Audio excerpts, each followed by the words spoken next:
샬롬, 저는 용인지구 제42대 셀라총단에서 총순장으로 섬기고 있는 강남대학교 CCC 정동인 순장입니다.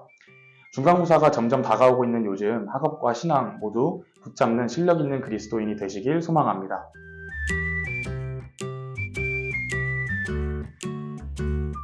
오늘 말씀 속에선 롯과 롯에게 찾아온 두 천사와 소돔에 사는 사람들 사이에서 발생한 문제를 발견할 수 있게 됩니다. 롯은 두 천사를 보고 그들을 영접하고 섬기기로 합니다. 그들에게 먹을거리와 잠자리를 제공하고 정성껏 그들을 섬깁니다. 하지만 이를 발견한 소돔 백성들은 롯의 집을 에워싸고 두 천사를 겁탈하려고 합니다.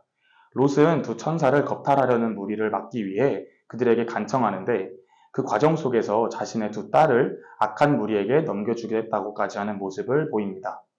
소돔 백성들은 롯의 이야기를 듣지 않고 문을 부수고 롯의 집에 들어가려고 합니다.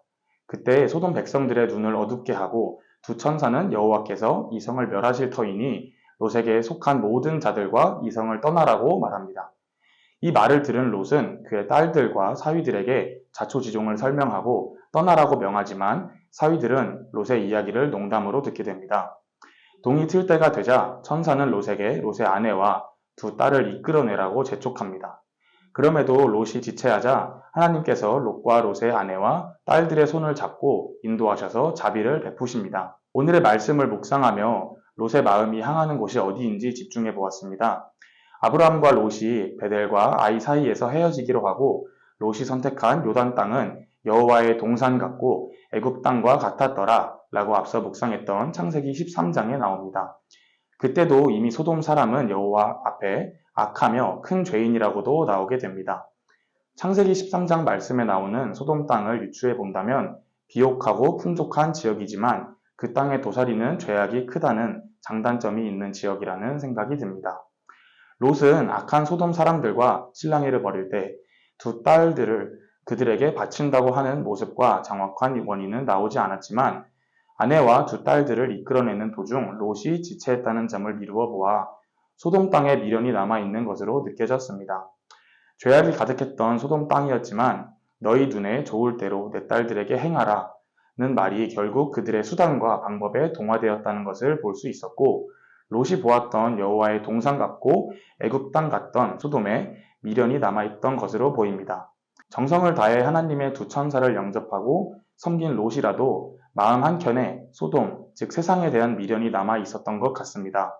이 모습을 보며 마지막 학기를 남기고 있는 저도 졸업 후 사회인으로 살아갈 때 하나님이 저에게 계획하신 것이 무엇이고 제가 어디로 가길 바라시는지 여쭤보지 않고 그 전에 제 눈에 좋은 것과 제가 하고 싶은 것들에게만 집중하는 것은 아닌지 점검하고 반성하게 되었습니다.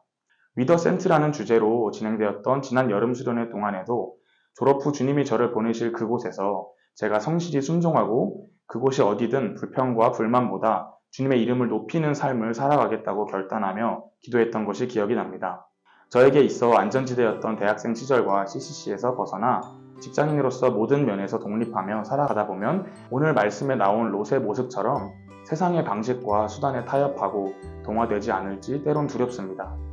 하지만 그럼에도 롯과 롯의 아내와 딸들의 손을 직접 잡고 인도하신 하나님의 성실하심과 사랑하심을 의지하여 주어진 삶 가운데 저의 모든 시선을 하나님께 집중하며 살아갈 것을 다시 한번 다짐하게 됩니다. 세상 속에서 빛과 소금으로 살아가야 할 모든 풍산 독자 여러분, 오늘 말씀처럼 우리는 때로 악한 곳에서 세상의 수단과 방법에 혼동하거나 동화될 수도 있습니다. 하지만 그때도 우리를 향한 하나님의 자비와 사랑은 언제나 변치 않으실 것을 기억합시다. 우리가 하나님을 갈망하고 사랑하는 것을 분명 기뻐하시는 말씀이신 하나님과 항상 함께 살아가는 그리스도인이 되길 진심으로 소망하고 저 또한 그렇게 살아가도록 하겠습니다. 여러분의 매일의 삶이 갈수록 하나님께 착 붙어있는 모든 하루 되시기 바랍니다. 샬롬.